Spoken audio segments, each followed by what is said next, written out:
আমি এতিয়া আপোনালোকক মানে গোটেই বাউণ্ডেৰীটো দেখুৱাব লাগিব হয় মানে আৰু গোটেই বাউণ্ডেৰীটো যে আমি খোজকাঢ়ি আপোনালোকক আমি দেখুৱাব নোৱাৰোঁ আমি আপোনালোকক গাড়ীত গৈহে দেখুৱাব লাগিব কাৰণ কেলে এৰিয়াটো প্ৰায় 340 বিঘা আছে হয় 340 বিঘা এইটো আচলতে অসম পুলিচ 6 নং বেটেলিয়নৰ মুখ্য কাৰ্যালয় ইয়াতে প্ৰশিক্ষণো ইয়াতে ইতিমধ্যে হ'ব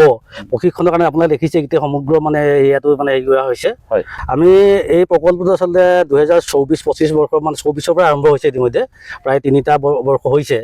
আৰু খুব কম দিনৰ ভিতৰতে এই মাহৰ ভিতৰতে মানে আমাৰ এইটো মাহৰ শেষৰ ফালে হয়তো মানে হ'ব উদ্বোধন কৰিব ইতিমধ্যে অসম চৰকাৰৰ পৰা আমাৰ ওচৰলৈ মানে লেটাৰ আহিছে ইতিমধ্যে আৰু কাম প্ৰায় আমাৰ 90% কাম ইতিমধ্যে মানে শেষ হৈছে আৰু প্ৰায় 10% কাম আমি ভাবিছোঁ খুব 2-3 মাহৰ ভিতৰত মানে শেষ হ'ব আমাৰ গোটেই কামখিনি হয় ইয়াত কিমানমান চিপাহী এনে থাকিব যেন লাগিছে 1156 জন আমাক গোটেই টোটেল আমি এখন মানে লিষ্ট পাইছোঁ আমি ইতিমধ্যে মহিলা কনিষ্টবলো আছে পুৰুষ আছে মালি আছে ধুবা আছে তেনে সব মিলাই পিনি মানে 4th গ্ৰেড ধৰি পিনি আৰু মানে 1156 জন আছে আৰু এই এৰিয়াটো কিমানমান আছে 340 বিঘা 340 বিঘা হয় ভাবি চাওক আপোনালোকে সকলোৱে যে আমাৰ অসমৰ তিনিচুকীয়া জিলাৰ এই শদিয়া অম্বিকাপুৰত এতিয়া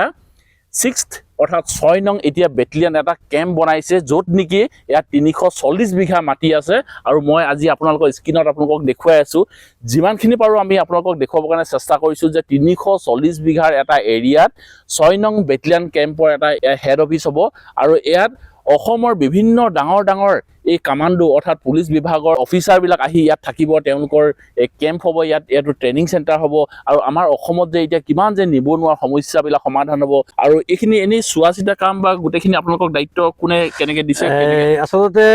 মানে আমাক বিধায়ক মহোদয়ে বিশেষভাৱে মোক দায়িত্ব দিছে আৰু এই প্ৰকল্পটোৰ মই PRO হিচাপে আছোঁ পাব্লিক ৰিজনেল অফিচাৰ হিচাপে কাম চোৱা চিতা কৰাৰ উপৰিঞ্চি মানে গোটেই ইয়াত আচলতে মানে আমাৰ যাতে স্থানীয় এলেকাৰ যুৱক যুৱতীসকলে যাতে ইয়াত কৰ্মসংস্থাপন পায় কাম বনৰ ক্ষেত্ৰত যিকোনো ঠিকা টুকলি হওক বা দিন হাজিৰা কৰাই হওক গোটেই কামখিনি চোৱা চিতা আচলতে গোটেইখিনি মই কাম কৰোঁ সেইটো ক্ষেত্ৰত আমি বিধায়ক মহোদয়ক ধন্যবাদ আৰু কৃতজ্ঞতা জ্ঞাপন কৰিব লাগিব কাৰণ বিধায়কদেৱৰ তত্বাৱধানতে এনেকুৱা এটা সুন্দৰ অনুষ্ঠান আমাৰ ইয়াত হ'বলৈ ইতিমধ্যে হৈ গৈ আছে অশেষ ধন্যবাদ জনালোঁ আপুনি ইমানখিনি আমাক ইনফৰমেশ্যন দিয়াৰ বাবে এইবাৰ আহি পালোহি এবাৰ শদিয়াৰ অইন এখন দলং য'ত নেকি এখন নিৰ্মাণ কৰি থকা হৈছে আৰু আপোনালোকে সকলোৱে জানে যে আমি এটা সময়ত বা বহু ব্যক্তিয়ে খুব দুখ প্ৰকাশ কৰিছিলে যিটো সময়ত ৰাজীৱ শদিয়া ককাইদেৱে আমাৰ মাজৰ পৰা গুচি গৈছিলে আৰু এতিয়া সেই ৰাজীৱ ককাইদেউৰ নামতে এইখন এখন দলং নিৰ্মাণ কৰি থকা হৈছে আমি তেনেকুৱা ধৰণৰ কথাষাৰ শুনিবলৈ পাইছোঁ আৰু খুব কম দিনৰ ভিতৰতে এই দলংখন অপেনিং কৰা হ'ব বৰ্তমান আমি যিহেতু আজি শদিয়াত কেইবাটাও জেগাত আজি আমি ঘূৰিছোঁ গোটেইকেইটা জেগাত অকণমান আমি চাবৰ কাৰণে চেষ্টা কৰিছোঁ আৰু আপোনালোককো আমি অকণমান আপডেট দিবৰ কাৰণে চেষ্টা কৰিছোঁ ককাইদেউৰ নামত যিখন দলং নিৰ্মাণ কৰি থকা হৈছে তেওঁৰ কাম কিমানখিনি আগবাঢ়িছে সেই পৰিৱেশটো আজি আমি আপোনালোকক অকণমান দেখুৱাবৰ কাৰণে চেষ্টা কৰিছোঁ আৰু ইয়াত আহি দেখিছোঁ খুব সুন্দৰকৈ নিৰ্মাণ কৰা হৈছে প্ৰায় মানে ওপৰ ভাগটো কৰা অলৰেডি হৈয়ে গ'ল এই মাথাকেইটা আৰু অকণমান চাইডৰখিনি অকণমান কাম আছে খুব কম দিনৰ ভিতৰত এইখিনি হৈ যাব বুলি আমি আশা কৰিছোঁ আৰু যিহেতু শদিয়া টাউনৰ পৰা আৰু এইফালে টুপচিঙা গাঁৱলৈ যিটো সংযোগী ৰাস্তা খুব অতি সোনকালে আমাৰ ৰাইজে ইয়াৰ পৰা সকাহ পাব বুলি আমি আশা কৰিছোঁ ছাৰ নমস্কাৰ হয় আমি আজি আপোনাৰ এই 3টা জেগালৈ আমি ঘূৰিলোঁ যিহেতু ধৰক বহু ব্যক্তিয়ে বহু কথা কৈ থাকে বিভিন্ন সময়ত আজি আমি আপোনাৰ সমষ্টিলৈ আহি পেলাই আমি প্ৰথমতে বেটেলিয়ন কেম্প তালৈ গ'লোঁ তাত আমি বহুত কথা শুনি আছিলোঁ নিজে আজি চাবলৈ গ'লোঁ তাৰপিছত ৰাজীৱ শদিয়া ককাইদেউৰ নামত যিখন দলং নিৰ্মাণ কৰি থকা হৈছে তালৈ গ'লোঁ সেইখিনিও চালোঁ আকৌ এতিয়া গ'লোঁ আমি বুঢ়াবুঢ়ী হাললৈ গোটেই পৰিৱেশবিলাক চালোঁ বহুত বেছি ভাল লাগিলে আপুনি কি ক'ব ইয়াৰ ওপৰত শদিয়াৰ উন্নয়নৰ বাবে আমি যথেষ্টখিনি কৰিবলৈ চেষ্টা কৰিছোঁ কাৰণ যিহেতু শদিয়াখন একে পিছপৰা ঠাই আছিলে দলংখন হোৱাৰ পিছত শদিয়ালৈ এটা আমূল পৰিৱৰ্তন আহিছে তাৰ পিছতো আমি শদিয়াৰ চুকে কোণে উন্নয়নৰ কাৰণে চেষ্টা কৰিছোঁ আৰু আমি বিশেষকৈ অম্বিকাপুৰত সেইটো এটা কামাণ্ডো বেৰেক 1000 কামাণ্ডো থাকিব পৰা বেৰেক সেইটো মই ভাবোঁ দেৰগাঁও পিছত এইটোৱে এটা য'ত মানে গোটেই সুবিধাখিনি থাকিব ইয়াতে কামাণ্ডো 1000 কামাণ্ডো থাকিব তেওঁলোকৰ পৰিয়াল আছে থাকিব এই বেৰেকটো মাননীয় মুখ্যমন্ত্ৰী ডাঙৰীয়াই উদ্ঘাটন কৰাৰ কথা আছে কাম প্ৰায় 90% কাম সম্পূৰ্ণ হৈছে আৰু অকণমান বাকী আছেগৈ সেইখিনি হৈ যাব এই মাহতেই মাননীয় মুখ্যমন্ত্ৰী ডাঙৰীয়াই উদ্ঘাটন কৰিব আৰু আমি গোটেই অঞ্চলটো এই কামাণ্ডো বেৰেকটো আৰম্ভ হোৱাৰ পিছতেই গোটেই অঞ্চলটোৱে এটা পৰিৱৰ্তন আহিব কাৰণ 1000 কামাণ্ডোবোৰে তেওঁলোকৰ পৰিয়াল তাতে বজাৰ হাট পৰা আদি কৰি মানে বিভিন্ন ক্ষেত্ৰত এটা টাউনলৈ ৰূপান্তৰ হ'ব লাহে লাহে। তাত খেতিয়কসকলৰ মানে লাভ হ'ব, তাতে ট্ৰেন্সপৰ্টিঙত যিবিলাকে মানে জড়িত থাকিব তেওঁলোকৰ লাভ হ'ব, কোনোবাই অটো চলাব, কোনোবাই মানে গাড়ী চলাব, বিভিন্ন ধৰণৰ সুবিধা আহিব। আৰু এটা কথা হৈছে সেইটো আমাৰ একেবাৰে বৰ্ডাৰ এৰিয়া, আৰু বৰ্ডাৰ এৰিয়াত হোৱাৰ বাবে সেইটো আমাৰ ছিকিউৰিটিৰ ফালৰ পৰা আমাৰ এটা সুবিধা হ'ব। আৰু এই কথাটো মই মাননীয় মুখ্যমন্ত্ৰী ডাঙৰীয়াক অৱগত কৰাইছোঁ, কাৰণ অসমত 3টা কামাণ্ডো বেৰেগেই চেংচন হৈছিলে গোটেই অসমত। তাৰ 3টাৰ ভিতৰতে আমি এটা শদিয়াত অম্বিকাপুৰত পাবলৈ সক্ষম হ'লোঁ।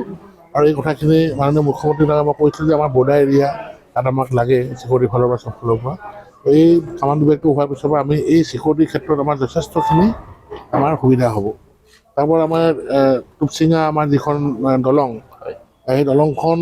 কথা হৈছে কুন্দিলখনৰ ওপৰত আপুনি দেখিছে, কুন্দিলখনত আমাৰ এখনেই দলং আছে। কেতিয়াবা কিবা যদি হয় যাতায়াত আমাৰ একেবাৰে মানে বন্ধ হৈ যাব। সেইটো মই গুৰুত্ব বুজি মই মাননীয় মুখ্যমন্ত্ৰী ডাঙৰীয়াক অৱগত কৰাইছিলোঁ। আৰু এখন দলং যদি নহয় তেনেহ'লে আমাৰ মানে শদিয়া মানে আমাৰ 2টা পাৰ মানুহখিনি যথেষ্ট অসুবিধা হ'ব। তো সেইকাৰণে আমি আমি টুপচিঙা দলংখন আমি অনুমোদন পাইছিলোঁ, আৰু এখন সম্পূৰ্ণ হোৱাৰ পথত। আৰু এখন ৰাইজে দাবী কৰিছে যে এখন আমাৰ প্ৰয়াত ৰাজীৱ শদিয়াৰ নামত নামাকৰণ কৰিবৰ বাবে আমি এইটো প্ৰস্তাৱ মানে ৰাখিছোঁ। এইটো অনুমোদন হ'লে আমি এখন মানে কৰিব পৰা যাব। তো এনেকুৱা ধৰণে কাম কৰিছোঁ। আৰু বুঢ়াবুঢ়ী হাল আপুনি জানে, এইটো এটা ঐতিহাসিক এখন হাল, আৰু ইয়াত বহুতো মানুহ আহে পূজা পাঠ কৰিবলৈ। তো এই হালখনক উন্নীত কৰাৰ বাবে মাননীয় মুখ্যমন্ত্ৰী ডাঙৰীয়াও খুবেই ইয়াতে মানে ভক্ত, তেওঁ ইয়ালৈ আহে। গোটেই হালখনৰ এটা মানে পৰিৱৰ্তন, গেষ্ট হাউচ এটা তাতে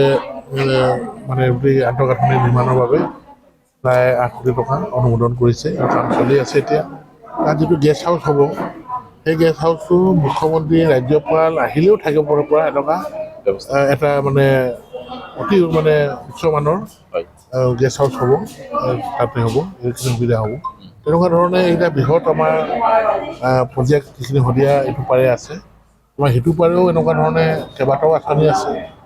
যিখিনি আমি আজি এখন পুস্তিকাও আজি উন্মোচন কৰিলোঁ। এই পুস্তিকাখনত আমাৰ গোটেই কথাখিনি উল্লেখ কৰিছোঁ, য'ত আমাৰ গোটেইখিনি 5টা বছৰ কাৰ্যকালত আমি যিখিনি কৰিলোঁ এই গোটেইখিনি আমি উল্লেখ কৰিছোঁ। আৰু প্ৰায় প্ৰতিটো পঞ্চায়ততে আমি চুই গৈছোঁ শদিয়া উন্নয়নৰ বাবে, আৰু যথেষ্টখিনি কাম হৈছে। খুব বেছি ধন্যবাদ থাকিল ছাৰ। ধন্যবাদ। আজি আমি ছাৰৰ দুটামান কথা, মনৰ কথা আপোনালোকৰ আগত আজি আমি প্ৰকাশ কৰিবৰ কাৰণে চেষ্টা কৰিলোঁ। আৰু যিকেইটা জেগালৈ আমি গ'লোঁ গোটেইখিনি পৰিৱেশ আজি আমি আপোনালোকক এই ভিডিঅ'টো দেখুৱাবৰ কাৰণে চেষ্টা কৰিলোঁ। আৰু ভিডিঅ'টো আপোনালোকে কেনেকুৱা পালে আপোনালোকে জনাব কাৰণে নাপাহৰিব। ভিডিঅ'টো আৰু বৰ বেছি দীঘল কৰি নাথাকোঁ, আজি ভিডিঅ'টো ইয়াতে সামৰণি মাৰিছোঁ। অন্য এটা ভিডিঅ'ত অতি সোনকালে লগ পোৱাৰ প্ৰতিশ্ৰুতি আজি এই ভিডিঅ'টোৰ পৰা বিদায় ল'ব। ধন্যবাদ থাকিল। জয় অসম।